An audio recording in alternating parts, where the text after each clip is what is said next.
সবাই জুড়ে বলেন বান্দা কই জিনিসকে বলা হয়? দুই জিনিসকে বলা হয় বান্দা।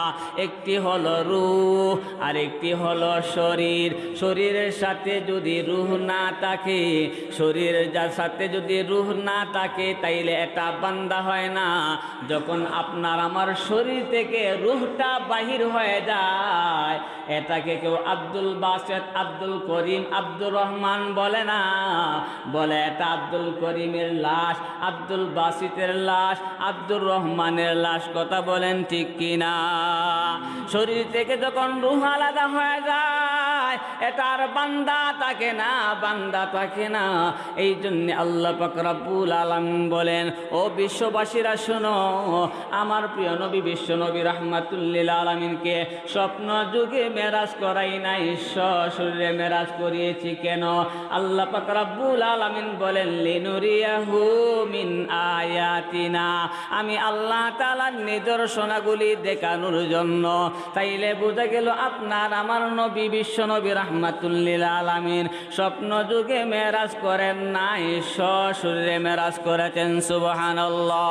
আসসালামু আলাইকুম ওয়া রাহমাতুল্লাহি ওয়া বারাকাতুহু।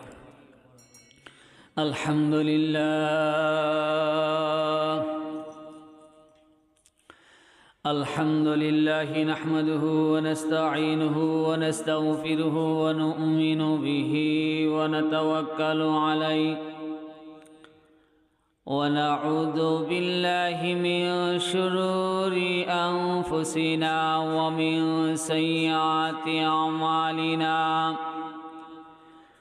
من يهده الله فلا مضل له ومن يضلله فلا هادي له ونشهد أن لا إله إلا الله وحده لا شريك له ونشهد أن سيدنا وسندنا وحبيبنا وحبيب ربنا وطبيبنا وطبيب قلوبنا ومولانا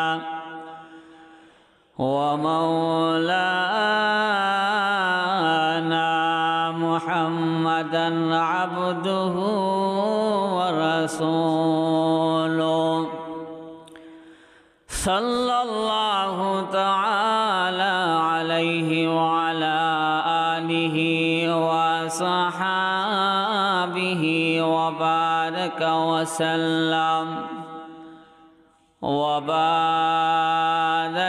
وسلم تسليما كثيرا كثيرا.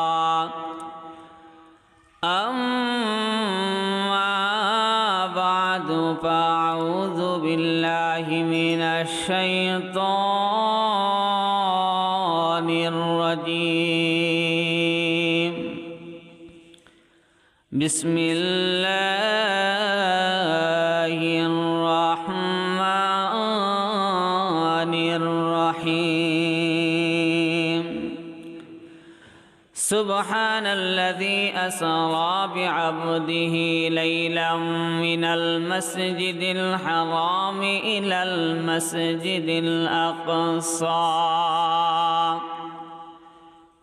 المسجد الأقصى الذي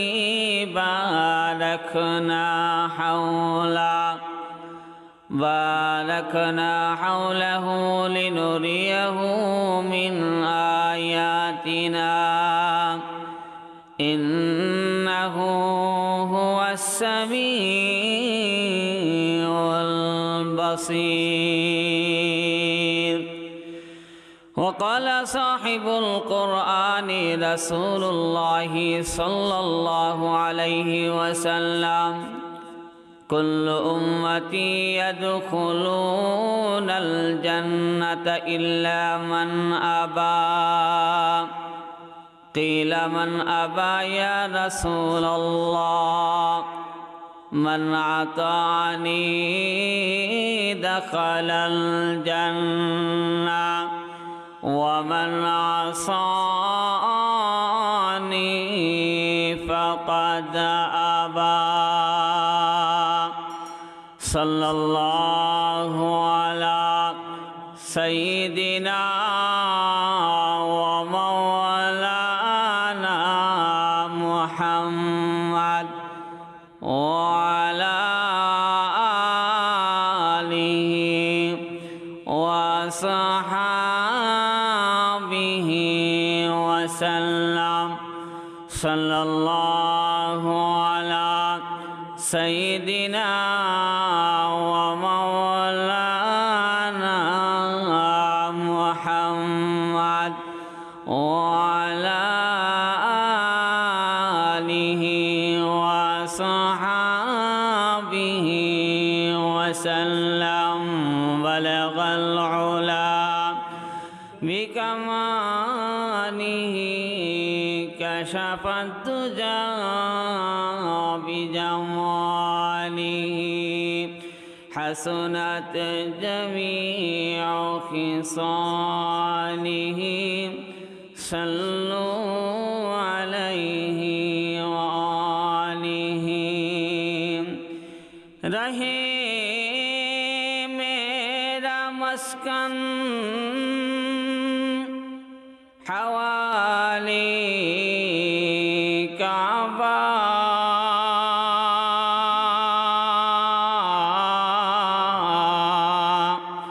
बने मेरा मदफन दियारे मदीना बलगल उला बिकमालिहि कशफत दुजा बिजमालिहि हसनत जमीउ खिसालिहि सल्लु अलैहि व आलिहि मोहब्बत जिक्र करे ला इलाहा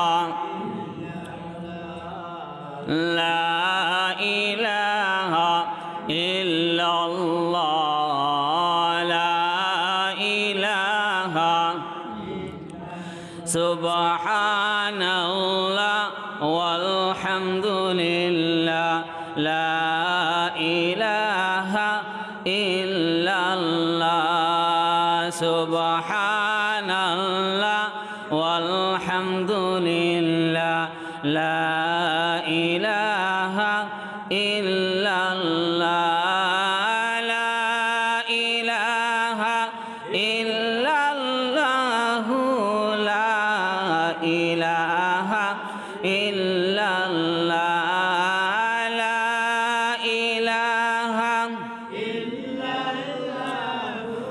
ला इलाहा इल्लल्लाह सुबहानल्लाह वल्हम्दुलिल्लाह ला इलाहा इल्लल्लाह सुबहानल्लाह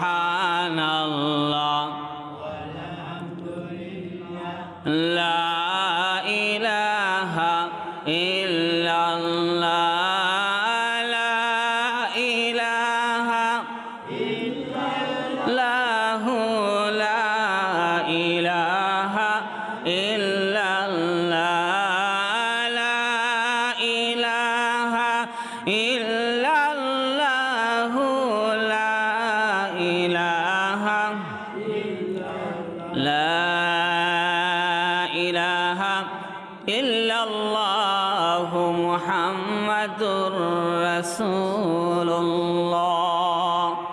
सल्लल्लाहु अलैहि वसल्लम शरीअतह तरीक़तह कमामी हकीकत में मुहम्मद का गुलामी मुहम्मद मुस्तफ़ा जाने खुदा को खुदा जाने मुहम्मद मुस्तफ़ा को जहाँ तक है रबूबियत खुदा का वहाँ तक है नबूवत मुस्तफ़ा का हकीकत से तो दुनिया में खबर है, दुनिया की नुमाइश पर नजर है। नुमे गोया कि आज दुनिया जुदाबार बहर कारे के बाशी बा खुदा बास, जिसमें दुनिया आज खुदा का फिलबुदान नहीं को माशून को रहो पर जिंदुजा। दुनिया में हो दुनिया का तलबगार नहीं हो, दुनिया में हो दुनिया का तलबगार नहीं हो। बाजार से गुजर हो खरीदार नहीं हो, बाजार से गुजर हो खरीदार नहीं हो। एक चश्मे जदन गाफिल जा शाहिनाबाशी, एक चश्मे जदन गाफिल जा शाहिनाबाशी। शायद गिने गाये गुनादा गाना बाशी, शायद गिने गाये गुनादा गाना बाशी। ऐ बंदाए खुदा चाहो गर उनकी मुलाकात, ऐ बंदाए खुदा चाहो गर उनकी मुलाकात। जल्दी से बैठे सुनो हजरत की नसीहत, जल्दी से बैठे सुनो हजरत की नसीहत। सुब्हानक ला इल्म लना इल्ला मा अल्लमतना इन्नक अंतल अलीमुल हकीम। सुब्हानक ला फहम लना इल्ला मा फहमतना इन्नक अंतल जवादुल करीम। अल्हम्दुलिल्लाह। जीवदारा बड़ोदा मस्जिदेर मुआज्जज मुकर्रम मुसल्लियाने कराम मुरब्बियाने आज़ाम सर्वस्तरेर मुसलमान भाई सब, कुरान प्रेमिक हादिस प्रेमिक मुसलमान भाईरा ও আমার অবলা সরলা পর্দানিসীন মা ও বোনেরা, সর্বপ্রথমে মহান রাব্বুল আলামিনের আলিশান দরবারে অসংখ্য অগণিত শুকর আদায় করছি, যে মনিব অত্যন্ত দয়া করে মহব্বত করে ভালোবেসে সবার আগে আগে সাইয়্যিদুল মাকান জায়গার ভিতরে সবচেয়ে উত্তম এবং শ্রেষ্ঠ জায়গা জামে মসজিদে এসে নামাজ পড়ার আগে আগেই কোরআন এবং হাদিস থেকে আলোচনা শুনে আমাদের জীবন গঠনমূলক পাথেয় সংগ্রহ করার তৌফিক দান করেছেন। এজন্য মন প্রাণ খুলে আকাশ আর বাতাসকে মুখরিত করে হৃদয়ের সমস্ত আবেগ আর ভালোবাসাকে উজাড় করে দিয়ে দিল থেকে সকলে পড়ছি আলহামদুলিল্লাহ। মেরাজুন নবী সাল্লাল্লাহু আলাইহি ওয়াসাল্লামের আলোচনা চলছিল, তাই আসুন সর্বপ্রথম আমরা কোরআনুল কারিমের তরজমা শুনি এবং হাদিসের তরজমাটা শুনি, তারপরে আমরা যতটুকু পারি সংক্ষিপ্ত সময়ে অল্প সময়ে আলোচনা করার চেষ্টা করব ইনশাআল্লাহ। আল্লাহ বলেন সুবহান, পবিত্রময় সত্তা তিনি যিনি, আল্লাযী বিআবদিহি, যিনি তার বান্দাকে লাইলাম মিনাল মসজিদিল হারাম ইলাল মসজিদিল আকসা, রাত্রের কিছু অংশের ভিতরে মক্কার বাইতুল্লাহ থেকে জেরুজালেম বাইতুল মুকাদ্দাস পর্যন্ত ভ্রমণ করিয়েছেন। লিনুরিয়াহু, কেন? আল্লাহ তাআলা তার বান্দাকে কিছু নিদর্শন দেখানোর জন্য। ইন্নাহু হুয়াস সামিউল বাসীর, নিশ্চয় তিনি সর্বশ্রোতা এবং সর্বদ্রষ্টা। এই হলো আয়াতের তরজমা। আল্লাহর রাসূল সাল্লাল্লাহু আলাইহি ওয়াসাল্লাম হাদিসের ভিতরে বলেন, কুল্লু উম্মতি ইয়াদখুলুনাল জান্নাতা ইল্লা মান আবা, প্রতিটা উম্মতি জান্নাতে যাবে, তবে যারা আমি নবীকে অস্বীকার করবে তারা নয়। কুল্লু উম্মতি ইয়াদখুলুনাল জান্নাতা ইল্লা মান আবা। কিলা মান আবা ইয়া রাসূলুল্লাহ, আপনাকে অস্বীকারী কারা? রসুল বলেন মান আতাআনি, যারা আমি রসুলকে অনুসরণ আর অনুকরণ করবে দাখালাল জান্নাহ, তারা সকলেই আল্লাহর তৈরি জান্নাতে প্রবেশ করবে। আওয়াজ করে পড়েন সুবহানাল্লাহ। ওয়ামান আসানি ফাকাদ আবা, আর যারা আমি নবীর সুন্নত থেকে মুখ ফিরিয়ে নিবে, তারা আমি নবীকে অস্বীকারী, তারা আল্লাহর তৈরি জান্নাতে যাবে না। এই হলো আয়াত এবং হাদিসের সংক্ষিপ্ত অনুবাদ। আল্লাহর রসুল সাল্লাল্লাহু আলাইহি ওয়াসাল্লামের বয়স যখন 40 বৎসর হলো, আল্লাহ তাআলা বিশ্বনবীর উপরে কোরআনুল কারীম নাজিল করছেন, ইকরা বিসমি রাব্বিকাল্লাযী খালাক, খালাকাল ইনসানা মিন আলাক, ইকরা ওয়া রাব্বুকাল আকরাম, আল্লাযী আল্লামা বিল কলম, আল্লামাল ইনসানা মা লাম ইয়ালাম। সূরা আলাকের 5টি আয়াত। কয়টা আয়াত? 5টি আয়াত আল্লাহ রসুল সাল্লাল্লাহু আলাইহি ওয়াসাল্লামের উপরে নাজিল হয়েছে। আল্লাহ রসুল নবুয়ত প্রাপ্ত হলেন, আল্লাহ তাআলা বলে দিলেন সাথে সাথেই আপনি ইসলাম প্রচারের কাজে নিয়োজিত হয়ে যান, তবে প্রকাশ্যে নয়, গোপনে, সংগোপনে, একাকিত্বে, নিবৃত্তে। প্রকাশ্যে ইসলামের দাওয়াত প্রথমে প্রচার করা যাবে না। আল্লাহ রসুল সাল্লাল্লাহু আলাইহি ওয়াসাল্লাম সর্বপ্রথম হযরত খাদিজা রাদিয়াল্লাহু তাআলা আনহার কাছে ইসলামের দাওয়াত দিলেন। মহিলাদের ভিতর থেকে হযরত খাদিজা রাদিয়াল্লাহু তাআলা আনহা ইসলাম গ্রহণ করলেন। সুবহানাল্লাহ পড়েন। সর্বপ্রথম মহিলাদের মধ্য থেকে হযরত খাদিজা রাদিয়াল্লাহু তাআলা আনহা ইসলাম গ্রহণ করলেন। আল্লাহ রাসূল সাল্লাল্লাহু আলাইহি ওয়াসাল্লামের বাল্যকালের বন্ধু, আল্লাহ রাসূলের শ্রদ্ধেয় শ্বশুর হযরত আবু বকর সিদ্দিক রাদিয়াল্লাহু তাআলা আনহুকে কালিমার দাওয়াত দিলেন। বৃদ্ধদের মধ্য থেকে হযরত আবু বকর সিদ্দিক রাদিয়াল্লাহু তাআলা আনহু কালিমা গ্রহণ করলেন। আল্লাহ রাসূল সাল্লাল্লাহু আলাইহি ওয়াসাল্লাম কিশোরদেরকে ইসলামের দাওয়াত দিতে লাগলেন। সর্বপ্রথম কিশোরদের মধ্য থেকে হযরত আলী রাদিয়াল্লাহু তাআলা আনহু ইসলাম গ্রহণ করলেন। সুবহানাল্লাহ পড়েন। আল্লাহর রাসূল সাল্লাল্লাহু আলাইহি ওয়াসাল্লাম গরিবদের মাধ্যমে ইসলামের প্রচার শুরু করতে লাগলেন। গোলামদের মধ্য থেকে সর্বপ্রথম ইসলাম গ্রহণ করেছেন যায়েদ বিন হারেসা। সুবহানাল্লাহ। আস্তে আস্তে কালিমা পড়ে মুসলমান হয়। আল্লাহ রাসূল সাল্লাল্লাহু আলাইহি ওয়াসাল্লাম তিনটা বছর এভাবে ইসলামের দাওয়াত দিতে লাগলেন। 3 বছর পার হয়ে গেল। আল্লাহ রাসূল সাল্লাল্লাহু আলাইহি ওয়াসাল্লামকে আল্লাহ তাআলা বলে দিলেন, ওয়া আনদির আশীরাতাকাল আকরাবিন। ও নবীজি, আর গোপনে দাওয়াত দেওয়া যাবে না, ইসলামের কাজ এখন প্রকাশ্যে করতে হবে। এতদিন পর্যন্ত আল্লাহর রাসূল সাল্লাল্লাহু আলাইহি ওয়াসাল্লাম গোপনে গোপনে দাওয়াত দেন। এই জন্য আল্লাহর রাসূল সাল্লাল্লাহু আলাইহি ওয়াসাল্লামের বিরোধিতাও তেমন হয় না।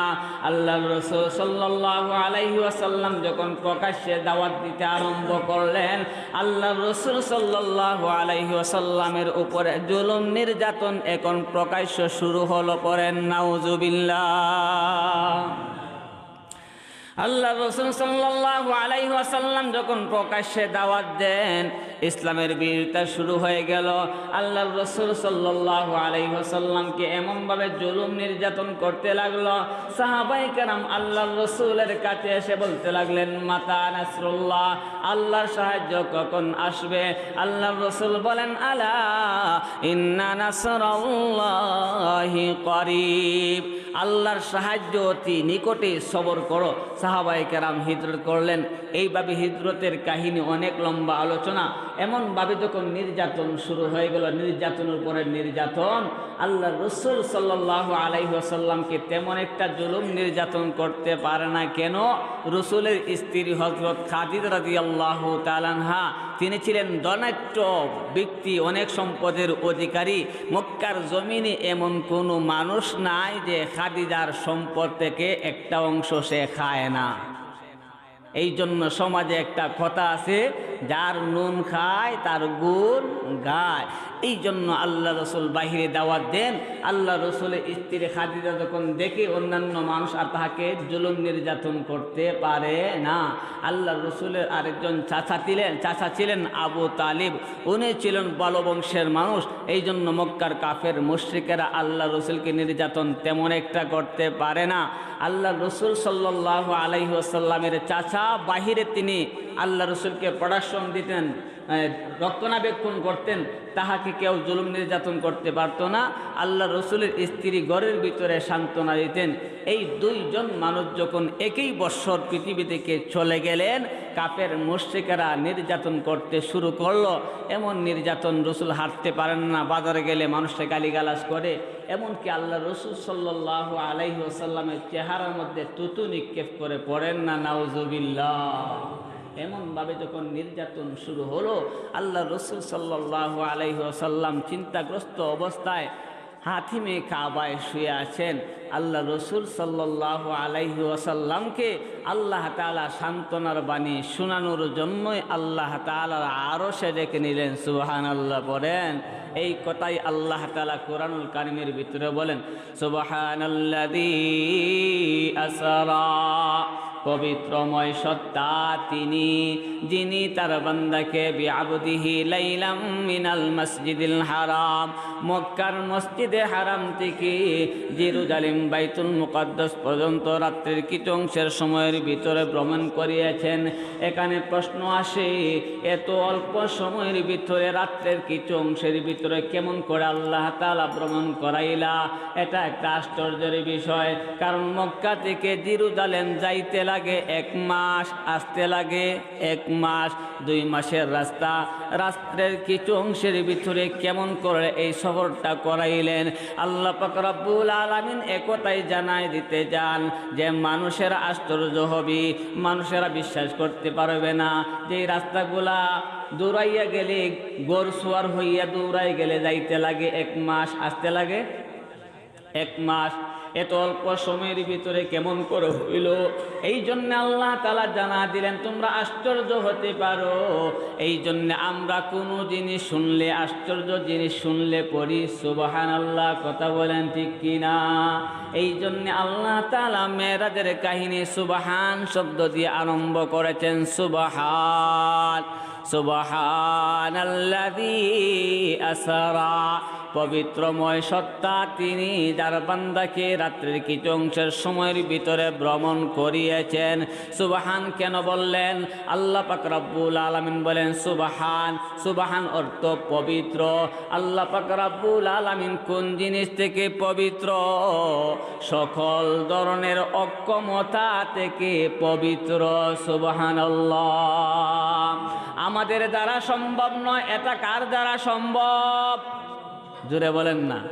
আমাদের দ্বারা যা সম্ভব নয়, এটা কার দ্বারা সম্ভব?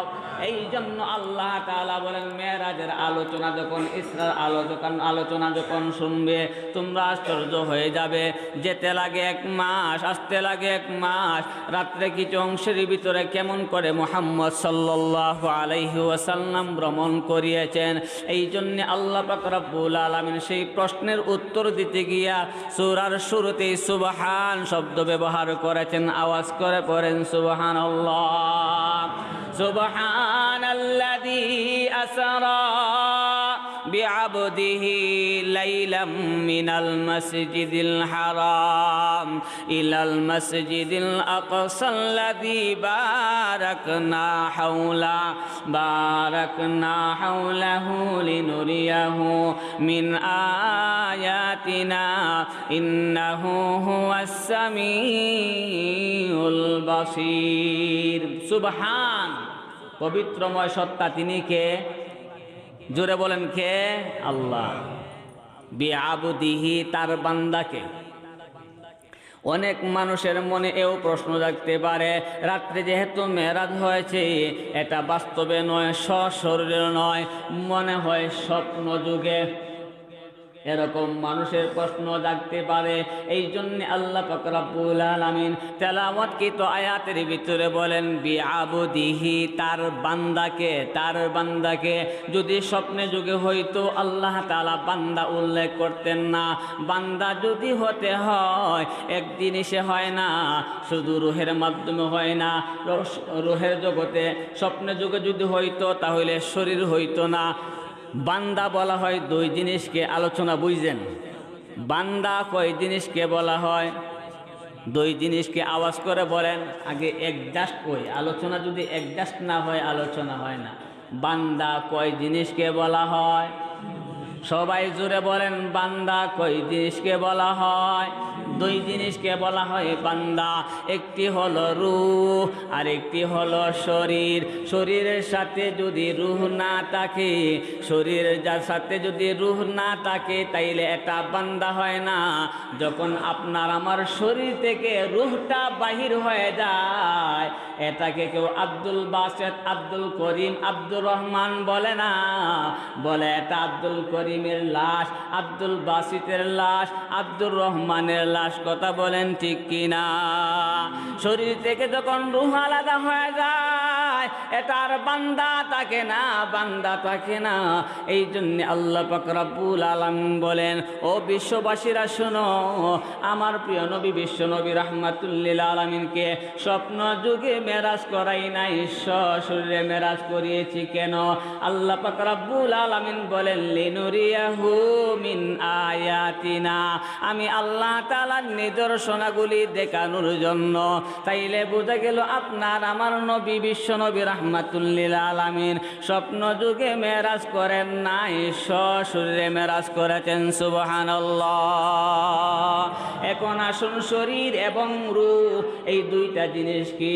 আল্লাহ পাক রব্বুল আলামিন আপনার আমার শরীরকে বানাইছেন মাটি দ্বারা। কি দ্বারা? মিনহা খালাকনাকুম ওয়া ফিহা নুঈদুকুম ওয়া মিনহা নুখরিজুকুম তারাতান উখরা। আল্লাহ বলেন মিনহা খালাকনাকুম, আমি এ থেকে তোমাদেরকে সৃষ্টি করেছি। ওয়া মিনহা নুখরিজুকুম, আবার তোমাকে মাটির ভিতরেই যেতে হবে। মিনহা খালাকনাকুম ওয়া ফিহা নুঈদুকুম ওয়া মিনহা নুখরিজুকুম তারাতান উখরা। আবার কিন্তু কিয়ামতের কঠিন ময়দানে মাটি থেকেই তোমাদেরকে উত্তোলন করা হবে। তাইলে বোঝা গেল মানুষের শরীর মাটি দিয়ে তৈরি। কথা বলেন ঠিক কিনা? আল্লাহ রাসূল সাল্লাল্লাহু আলাইহি ওয়াসাল্লাম বলেন মানুষের শরীরটা চার জিনিস দ্বারা তৈরি। এক নাম্বার হইল আগুন, দুই নাম্বার পানি, তিন নাম্বার মাটি, চার নাম্বার বাতাস। কয়টা হইছে? আগুন, পানি, মাটি, বাতাস, এই চার পদার্থ দ্বারা মানুষের দেহ তৈরি। এই চারটা জিনিসের চারটা খাসলত আছে। এই খাসলতগুলা রূহের উপরে পড়লে এই রূহের মধ্যে চারটা জিনিস থেকে চারটা রূপ তৈরি হয়। এই আলোচনা করার সময় আজকে আমার কাছে নাই। আজকে এতটুকুই বলতে চাই, আল্লাহ পাক রব্বুল আলামিন মানুষের শরীর তৈরি করছেন কি দ্বারা? মাটি দ্বারা। এই জন্যই তো আল্লাহ পাক রব্বুল আলামিন হযরত আদম আলাইহিস সালাতু ওয়াস সালামকে সৃষ্টি করার পরে ইবলিসকে, শয়তানকে বলেছিলেন সিজদা করো। তখন ইবলিস বলেছিল খালাকতানি, তাকে সৃষ্টি করা হয়েছে খালাকতানি মিন তিন। কিতা এটা কি? আল্লাহ পাক রব্বুল আলামিন বলেন খালাকতানি মিন নারি ওয়া খালাকতাহু মিন তিন। আমাকে সৃষ্টি করা হয়েছে আগুন থেকে আর আদমকে সৃষ্টি করা হয়েছে মাটি থেকে। তাইলে বোঝা গেল মানুষ কিসের তৈরি? মাটির তৈরি। এই জন্য মানুষ যেহেতু মাটির তৈরি, মানুষের খাবারের প্রয়োজন হয় কি হয় না? এই খাবারটা কি আসমান থেকে আসে না মাটি থেকে উৎপাদন হয়? মানুষের যে দেহ যেহেতু মাটির তৈরি, এই জন্য মানুষের খাবারের প্রয়োজন হয়। আর মানুষের খাবারটাও কিন্তু জমিন থেকে আল্লাহ পাক রব্বুল আলামিন উৎপাদন করেন। ওই মাটি থেকে তৈরি খাবার মানুষ যদি খায় তো সুস্থ থাকে। যদি খাবারটা নিজের বেশি পরিমাণে খেয়ে ফেলে, হজম হয় না, তার দেহটা অসুস্থ হয়ে যায়। আর খাবারটা পরিমাণের চেয়ে কম খাইলেও শরীর সুস্থ থাকে না। খাবারটা পরিমাণ মতো খাবার খাইতে হয় কি হয় না? যদি খাবার বেশি খায় তারপরেও শরীর অসুস্থ হয়। যদি খাবার নিয়মের চেয়ে কম খায়, একেবারে কম, তারপরেও শরীর অসুস্থ হয়। সুস্থ থাকতে হইলে কি করতে হয়? যেহেতু মানুষের শরীরটা মাটি দিয়ে তৈরি, মাটি থেকে উৎপাদিত খাবার নিয়মিত খাইতে হয়, খাইলেই দেহ সুস্থ থাকে। এখন আসুন, মানুষ হইল দুই জিনিসের তৈরি, একটা হইল দেহ আর একটা হইল রূহ। একটা দেহ আর একটা কি? রূহ। মাটির দেহ যদি মাটির খাবার খায় নিয়মিত সুস্থ থাকে, বেশি খাইলেও অসুস্থ হয়, কম খাইলেও অসুস্থ হয়। এই পয়েন্টটা জেনে রাখুন। আল্লাহ পাক রব্বুল আলামিন দুই জিনিস দ্বারা মানুষ তৈরি করছেন, একটা হইল দেহ আর একটা হইল রূহ। এখন আমরা জানবো রূহ কিসের তৈরি। আল্লাহ পাক রব্বুল আলামিনের নবী বিশ্ব নবী রাহমাতুল লিল আলামিনকে প্রশ্ন করা হলো, ইয়াসআলুনাকা আনির রূহ বলির রূহ মিন আমরি রাব্বি। ওগো নবীজি, আমাদের শরীরের ভিতরে একটা রূহ আছে, আত্মা আছে। এই রূহ যখন তাকে আপনি আমি চলতে পারি, রূহ যখন চলে যায় আর চলার যোগ্যতা রাখি না, এই রূহটা কিসের তৈরি? আল্লাহ পাক রব্বুল আলামিন বলেন, ইয়াসআলুনাকা আনির রূহ বলির রূহ মিন আমরি রাব্বি। এটা কোনো জিনিসের তৈরি নয়, এটা শুধুমাত্র আমার আল্লাহর হুকুম। কার হুকুম? আল্লাহ যখন হুকুম করছেন আদমের ভিতরে প্রবেশ করছে, আল্লাহ যখন আবার হুকুম করেন তখন রূহটা চলে যায়। তাইলে বোঝা গেল এটা হইল আল্লাহ তাআলার হুকুমের সৃষ্টি। কথা বলেন ঠিক কিনা? রূহ কিসের তৈরি? আল্লাহ তাআলার হুকুমের তৈরি। রূহ কিসের তৈরি? জোরে বলেন, রূহ কিসের তৈরি? আল্লাহ তাআলার হুকুমের তৈরি। আর দেহ কিসের তৈরি? মাটির তৈরি। এই জন্য দেহকে সুস্থ রাখার জন্য মাটি থেকে উৎপাদিত খাবার দেহকে দিতে হয়। দেহ যদি খায় সুস্থ থাকে, না খাইলে অসুস্থ হয়। ঠিক তদ্রূপভাবে আল্লাহ পাক রব্বুল আলামিন বলেন, রূহ যেহেতু আমি আল্লাহ তাআলার হুকুমের তৈরি, রূহেরও খাবার আছে না নাই? যেমন দেহের খাবার আছে, রুহের খাবার আছে না নাই? রুহের খাবার কি? রুহ যেহেতু আল্লাহ তাআলার হুকুমের তৈরি, রুহের খাবার হইল আল্লাহ তাআলার হুকুম পালন করা। আওয়াজ করে পড়েন সুবহানাল্লাহ।